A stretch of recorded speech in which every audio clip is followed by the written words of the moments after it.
Okay, let's continue talking about truth tables, and we're going to deal with conditional statements and biconditional statements. Okay, so we discussed conditional statements earlier, in which we take an action based on the value of the condition. Okay, so we are now going to look at another version of a conditional, sometimes called an implication, which states that the second part must logically follow from the first part. Okay, so this is the way an implication works. So a conditional is a logical compound statement in which a statement P called the antecedent implies a statement Q called the consequent. So a conditional is written with the arrow P implies Q, okay, which is what we normally say, or if P then Q. Okay, so the English statement in example 14, the English statement, if it is raining, then there are clouds in the sky, is a conditional statement.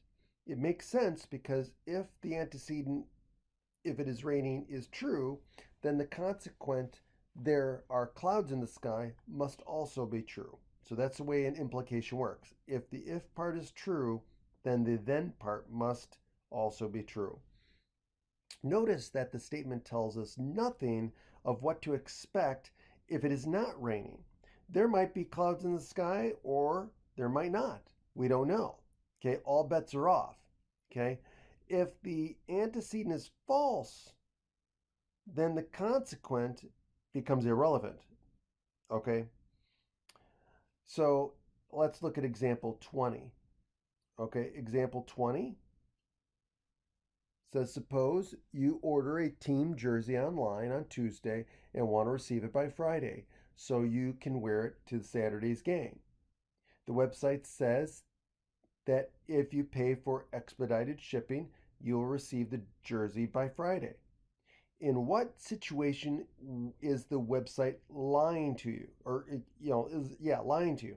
Well, the only time, listen, if you're making a promise, if you say, okay, if this then that, and you don't follow through, or you follow through on the if part, but you don't do what you said you're going to do, then you lied, right?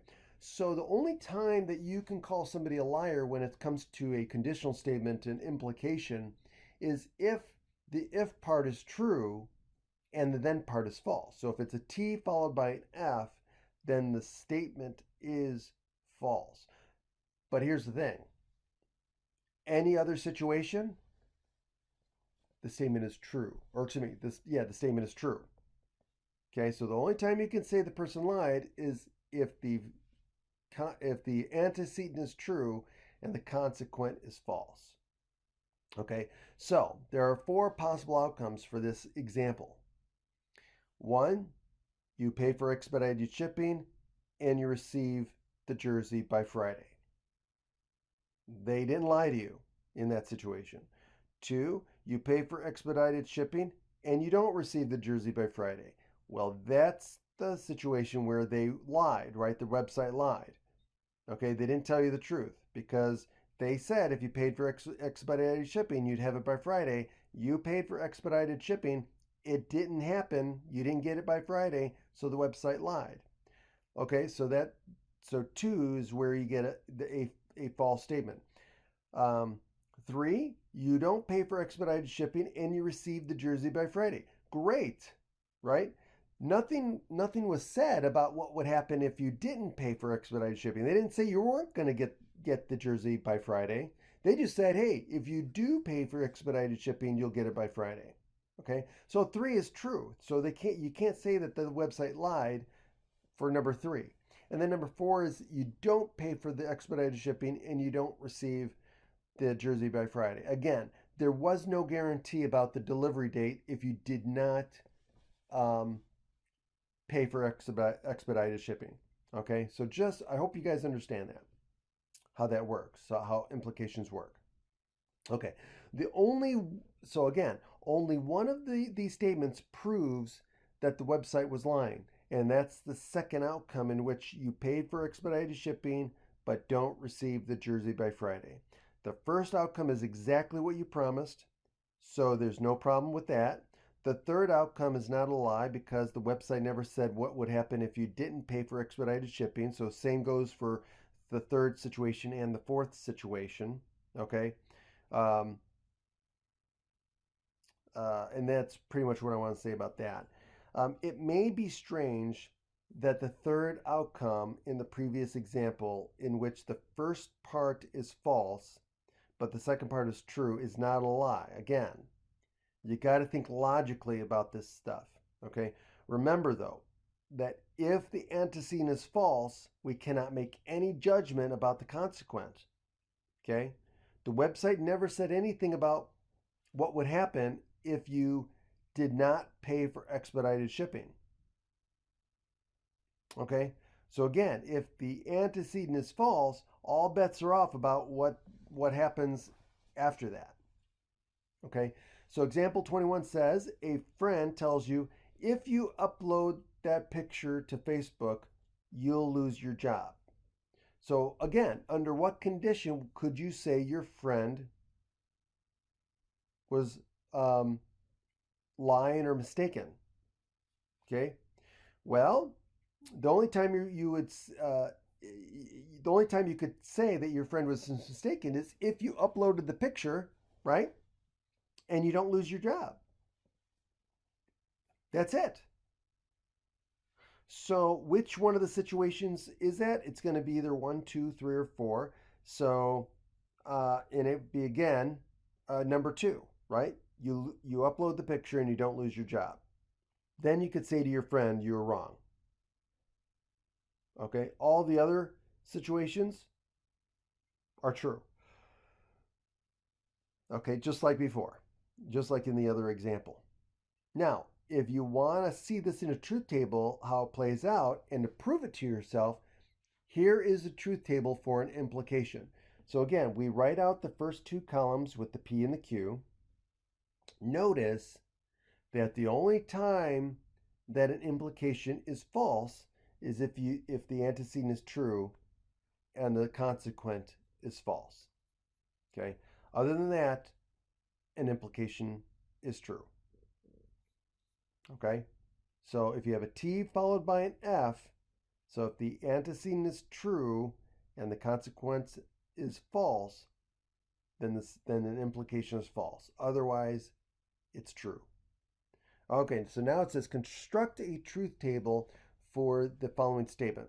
Okay, so we have M and not P implies R. Okay, so this is a conditional. So the dominant symbol here is the implication, the arrow.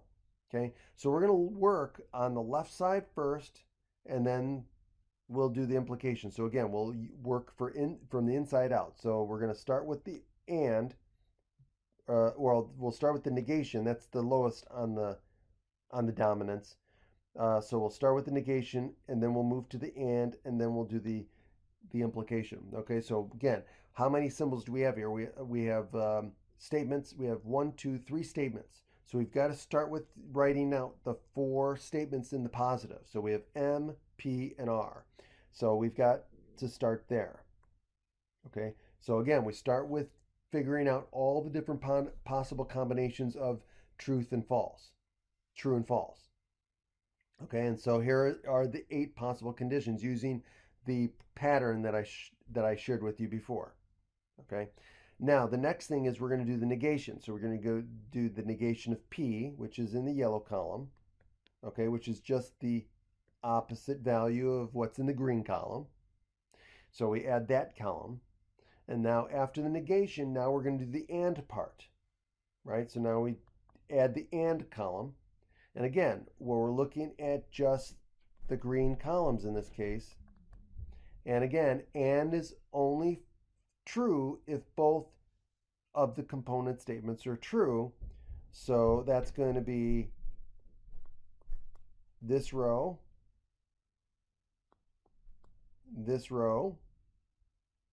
and that's it. Okay? Otherwise, it's false.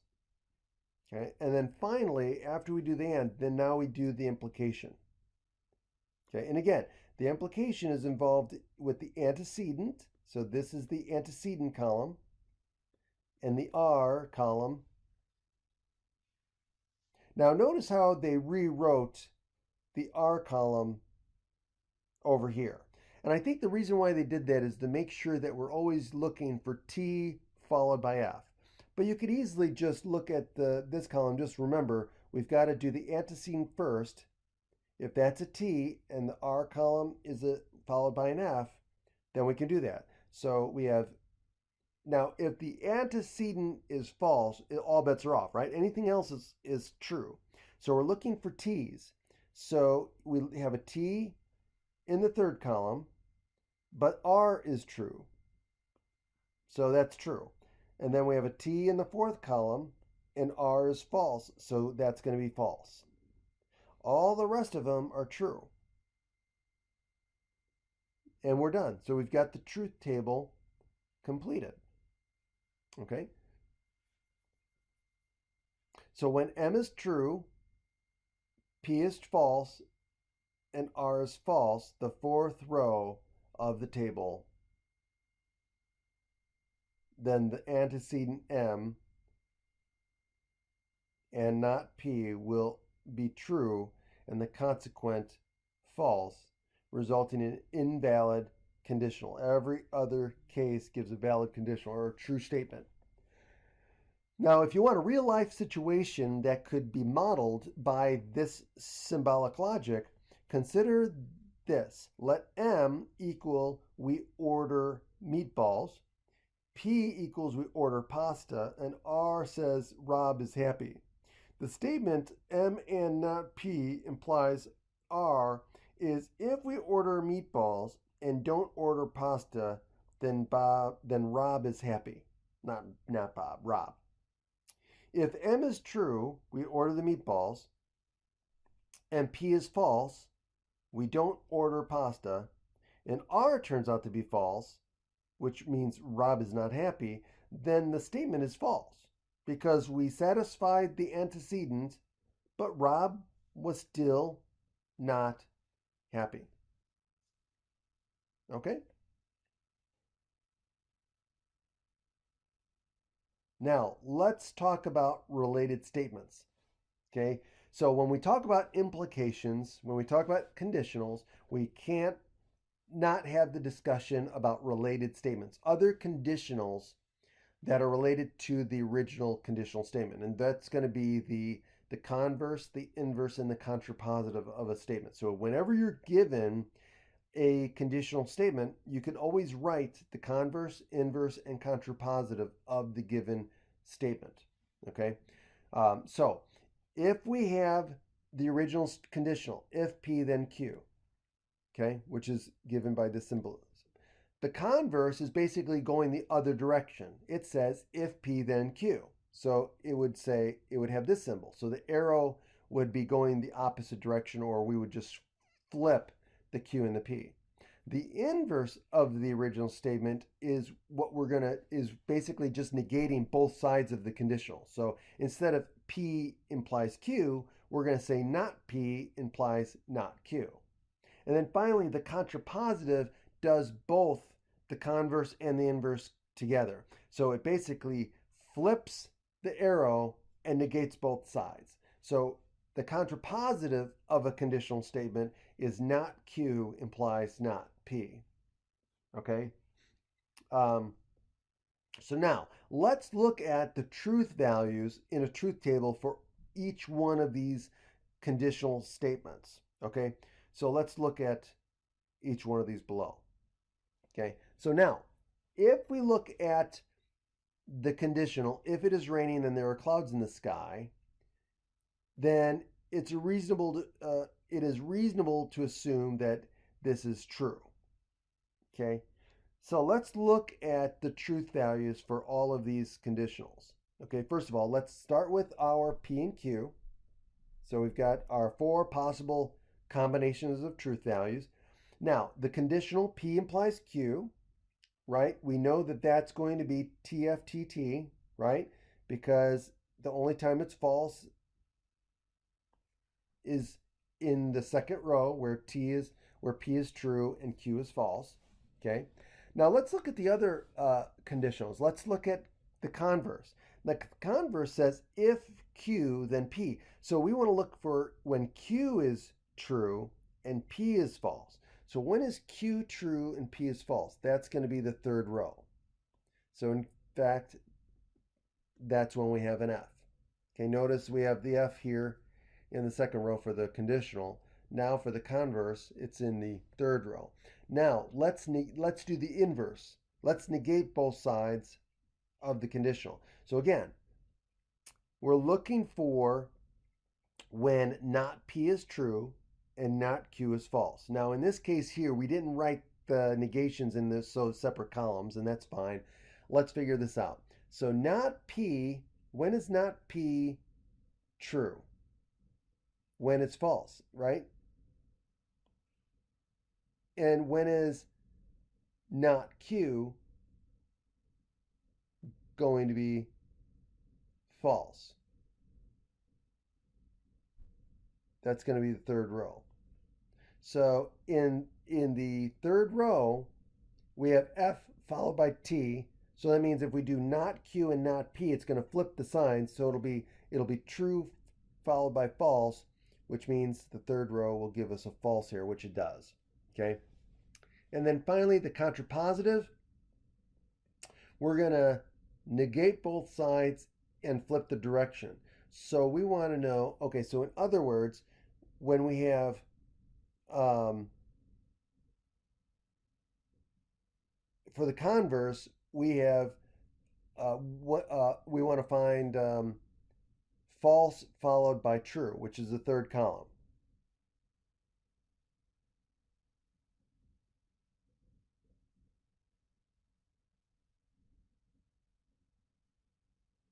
Right?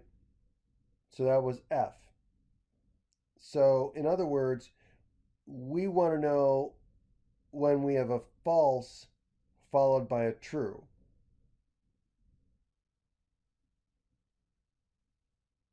Or hold on a second. We want to, so we're flipping the sign. So Q followed by P. So we want, we want Q to be true and P to be false.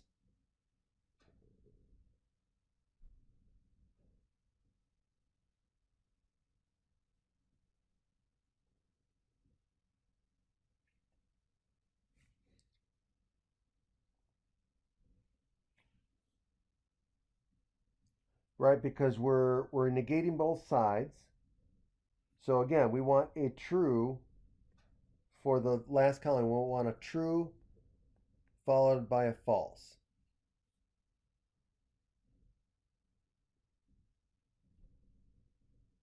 So in other words, we want FT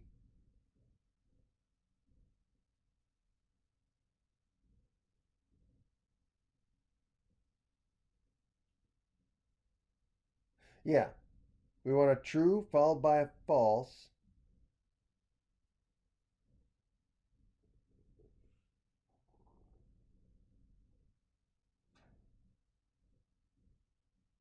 Oh, which means we want this third column because we want Q to be false and we want P to be true. So when we take the opposite of them here, we'll get the T followed by an F, which will make this false. Okay. And again, if we added the negation of P and the negation of Q columns in here, it'd be easier to see. Okay. But notice how in each one of these columns, there's only one outcome that gives us a false. Okay. Now also notice something here too. Notice that the conditional and the contrapositive give us the exact same outcomes for truth values. And also for the converse and the inverse, they also give us the exact same outcomes for truth values. And so this tells us that these two statements, the conditional statement and the contrapositive of the conditional, are saying the same thing logically. They're the same statement, essentially. Likewise, with converse and inverse, they are saying the same thing logically. They are equivalent statements, logically equivalent. Okay? Um, so that brings us to the definition of equivalence. A conditional statement and its contrapositive are logically equivalent. The converse and the inverse of a conditional statement are logically equivalent. Any statement, any two or three or more statements that give the exact same truth values for the same combination of truth values are logically equivalent. So, in other words, the original statement and the contrapositive must agree with each other.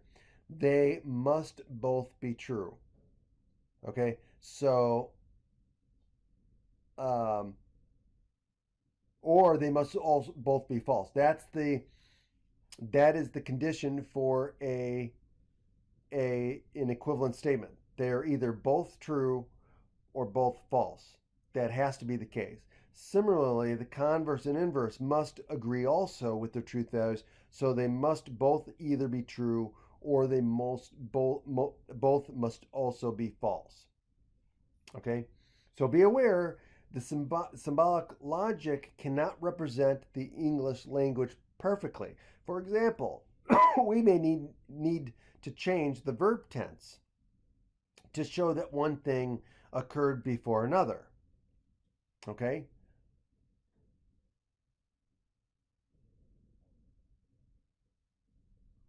So in this example 24, suppose the statement is true. If I eat the giant cookie, then I will feel sick. Let's assume that's true. Which of the following statements must also be true? Well, we know that if this is the implication, then we also know that the contrapositive is equivalent. So if this is true, then the contrapositive must also be true, which means what are we going to do? We're going to negate both sides and flip it. So instead of saying, if I eat the giant cookie, then I will feel sick, that is the same as saying this. If I do not feel sick, then I did not eat the giant cookie. So if you think about it, those are saying the same thing. Okay? So that would mean that C is the correct answer. Okay? The other two we don't even need to look at. Okay?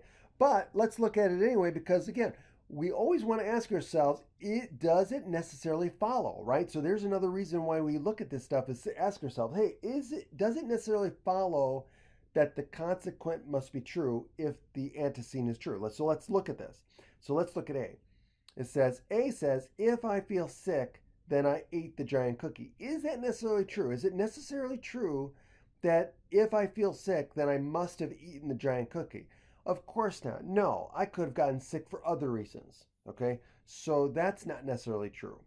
Okay, B, if I don't eat the giant cookie, then I won't feel sick.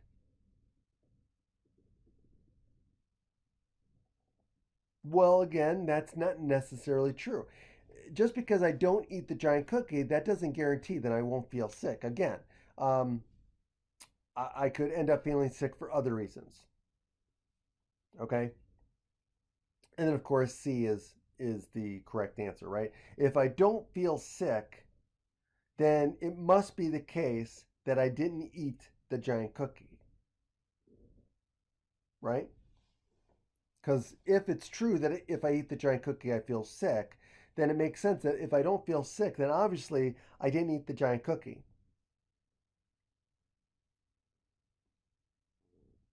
Now, notice that the original statement and the contrapositive have the same truth value. Both are true. The converse and the inverse have the same truth value, but they're both false. Okay.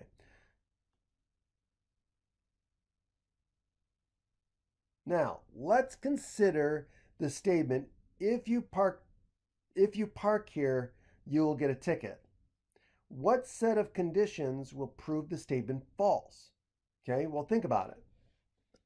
Well, if I park there and I don't get a ticket. Well, the A says you don't park here and you get a ticket. Well, that doesn't, that's irrelevant. Remember, it's only based on the fact that if you park there. So what happens if you park there? They're saying you get a ticket. So only time you could say that they lied is if you park there and you don't get a ticket. And that's part C. Okay? Now, let's read this. It says the first two statements are irrelevant. We've talked about this before because we don't know what will happen if you park somewhere else.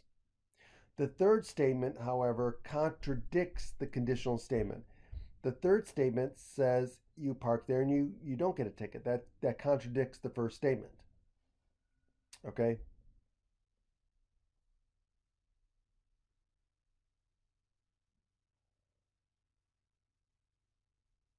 So let's see here. This example demonstrates a general rule. The negation of a conditional can be written as a conjunction.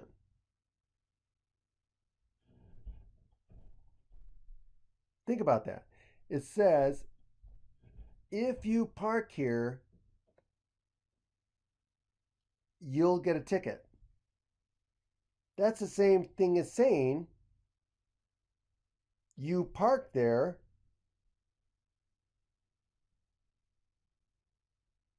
and what? You do not get a ticket. Both of those are going to have the same truth values. And to prove it, draw a truth table, right? All you have to do is draw a truth table. So let's do this.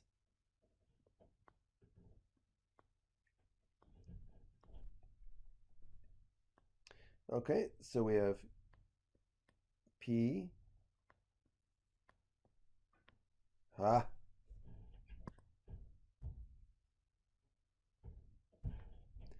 PQ,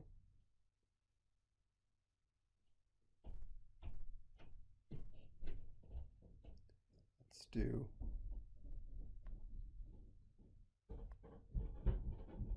not Q.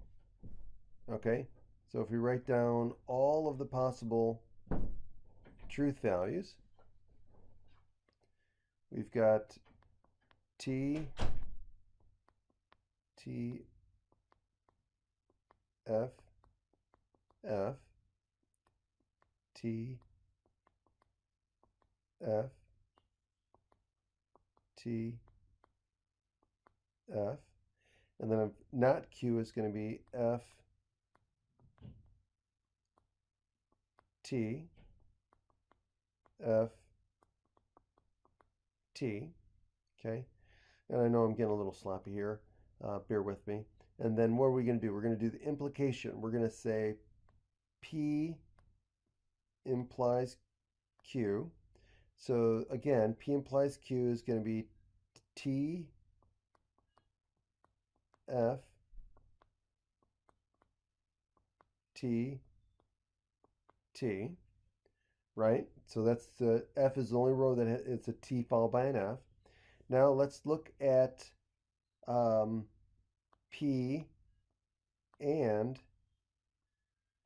not Q. And bear with me, my tildes are sloppy. I can't, for some reason, it's not wants to cooperate.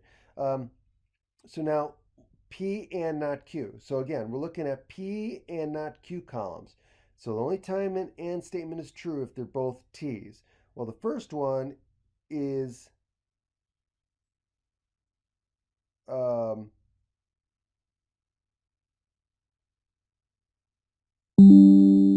uh,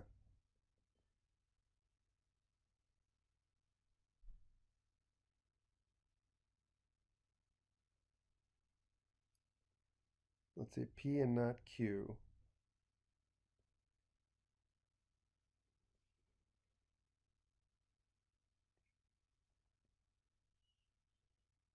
Park here and you get a ticket.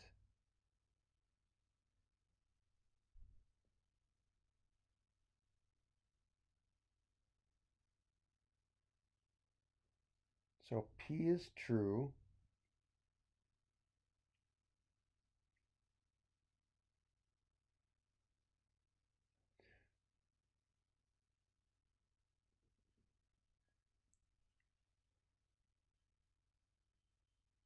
So P is true, not Q is false.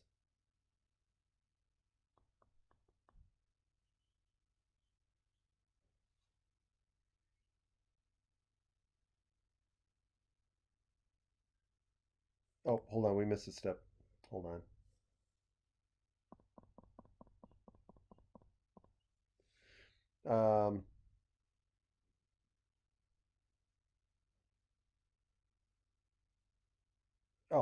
Oh, so now we wanted to negate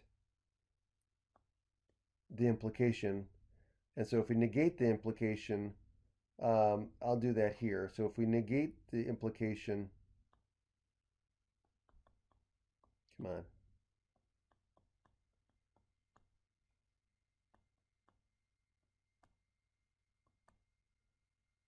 we get F, T, F, F. And then if we do P and not Q, we get what? Well, go back to the first and third column, and we get TF, which is false. We get TT, which is true. We get FF, which is false. And we get FT, which is false.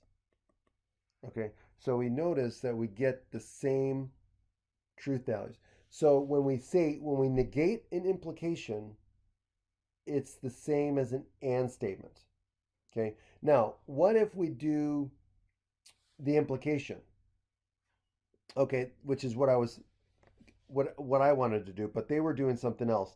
They were doing, it is not the case if you park here, then you'll get a ticket, is equivalent to you park here and you do not get a ticket. But what about the implication? That is equivalent to an or statement. That's what I was thinking of. So if we look at the or statement,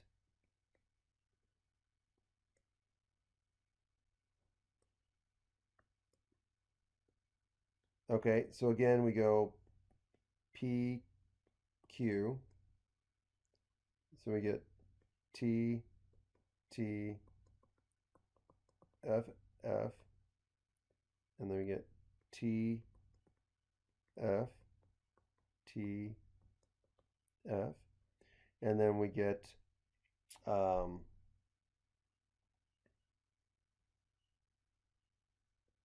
not Q, we get F, T, F, T, right? And then let's do P implies Q, right? So P implies Q would be what? It'd be true, false, true, true. Now, what if we do P or not Q? Let's see what the truth values are there for that. So not Q, so or is false if they're both false. So the only time we have two falses is the third column. So the rest are true. So it's going to be true, true, false, true. Okay?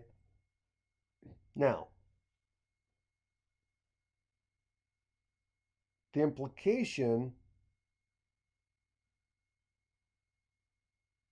okay, doesn't match, right? So it can't be that one. Let's do not P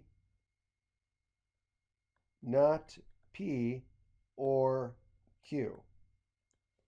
So not P or Q. So not P is false, false, true, true. So if we do not P or Q, we're looking for both falses, right? To be false. So we're looking for, it's going to be either the first two, right? So we have false, false, and Q is true, false. So it's going to be the second one, right? The second column. So the rest are true. So it is true, false, true, true. And look at that. That matches the implication. So we just found out that an implication is the same as an or statement. So not P or Q. But if we negate an implication, it's the same as an and statement. In fact, it's going to be equivalent to the and statement of P and not Q. So notice what happened there, okay? Something to keep in the back of your mind, okay? So let's look at this here. So notice the negation of a conditional. So we always have this. So memorize this. Understand that this is always the case. If we negate a conditional, it is equivalent to the and statement P and not Q. So the negation of P implies Q is equivalent to P and not Q. But also remember that P implies Q is also equivalent to what? Not P or Q. Okay?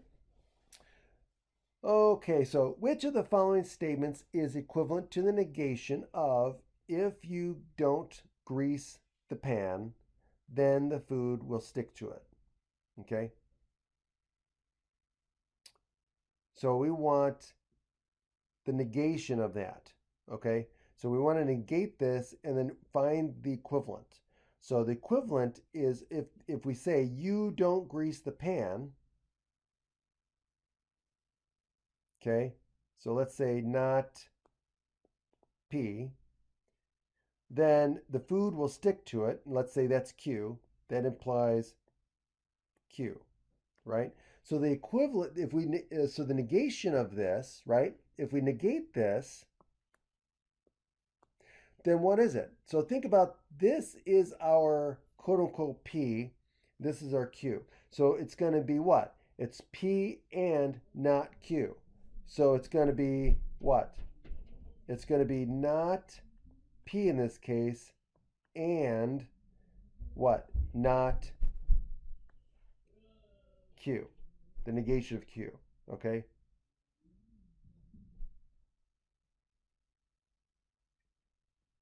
So in this case, it's going to be what?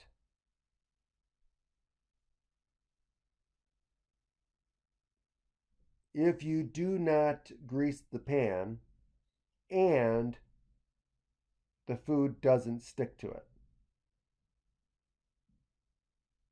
So what is that? That's A, right? Which is what they said.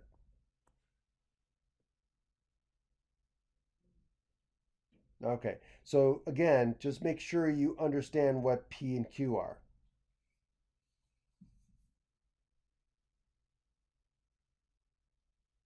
All right, awesome. And let's see here. Okay, so let's do the try at 6. Okay. Try it now 6. It says, if you go swimming less than an hour after eating lunch, then you will get cramps.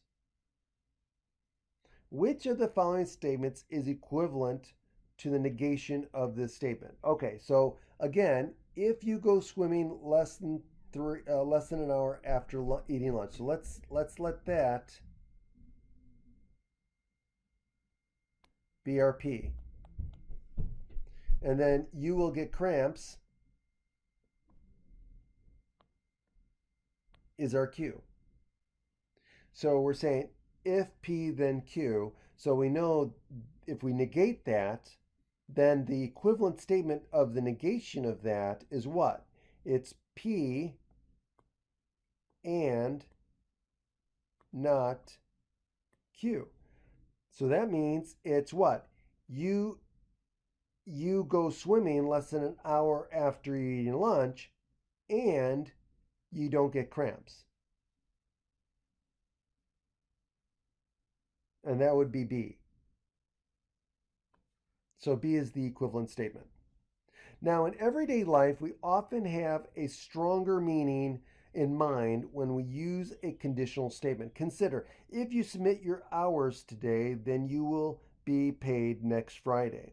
What the payroll rep really means is if you submit your hours today, you will get paid next Friday. And if you don't submit your hours today, then you won't get paid next Friday.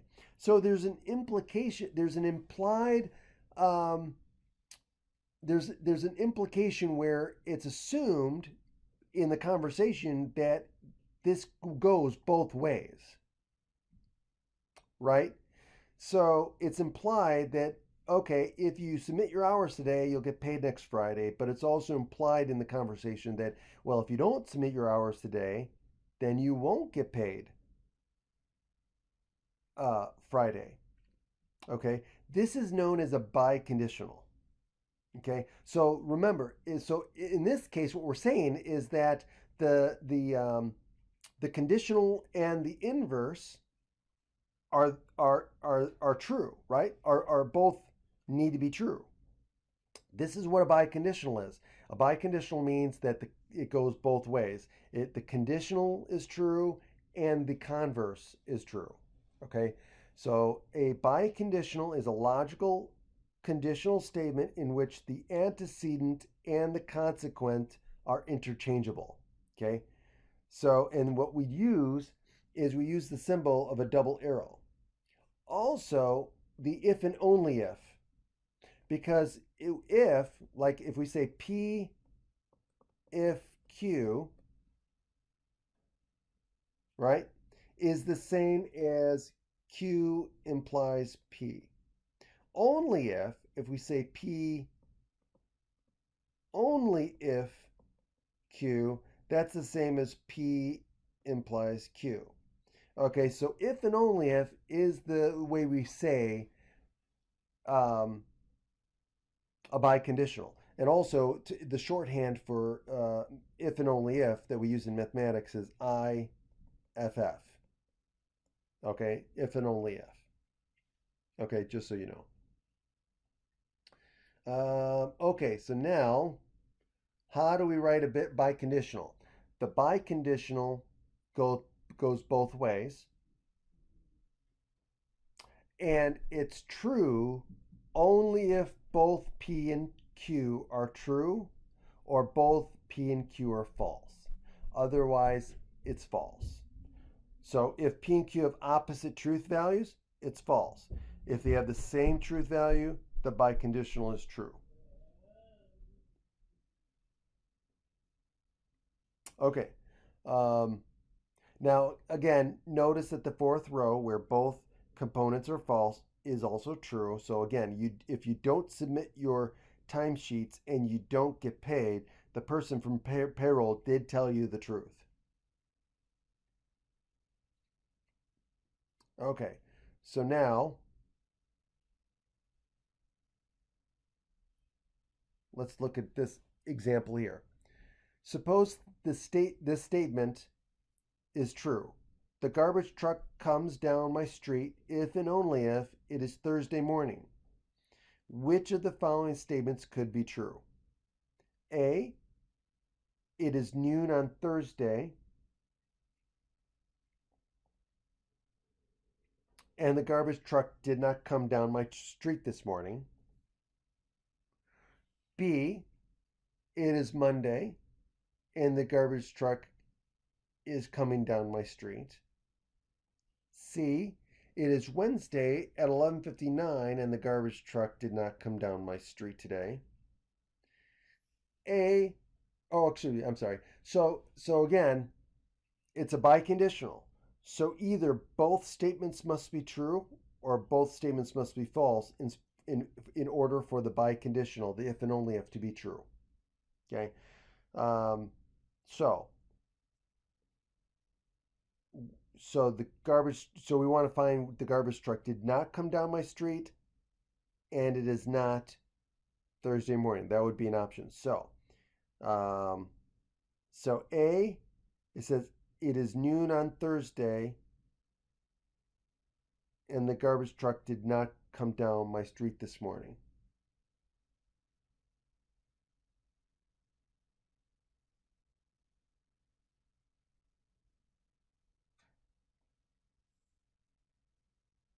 Okay. So that can't be true.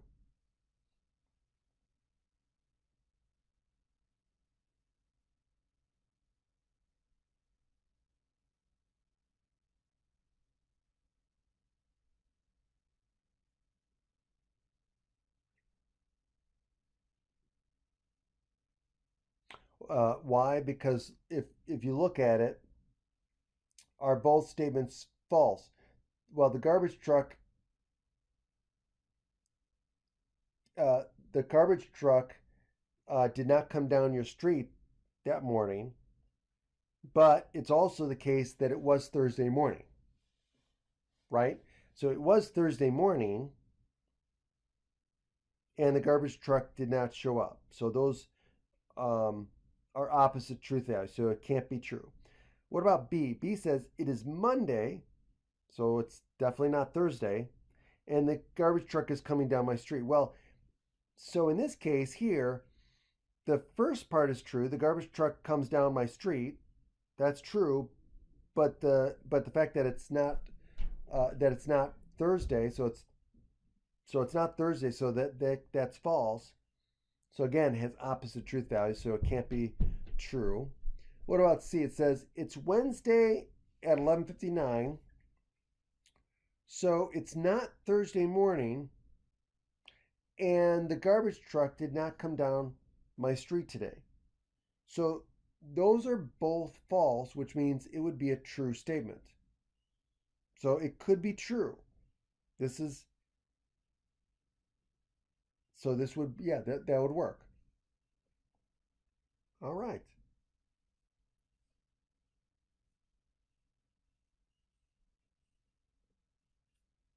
Okay, so let's do one more example and then we'll stop here. It says create a truth table for the statement A and B if and only if not C. Okay, so we've got three statements here. So we're going to start with our three columns for A, B, and C. So that's what we got here. So that's always the first thing we do. Get all of our possible combinations of truth values for the number of um, propositions we have or statements. Then what we're going to do is now the biconditional is the most dominant here. So again, we're going to start with the negation and then move to what's in parentheses and then end with the biconditional, the double arrow. Okay, so now not C. Now again, they did it differently, but again, I would do the not C first. So not C is here. So not C is going to have the opposite truth values. And then I would do the A or B. So again, A or B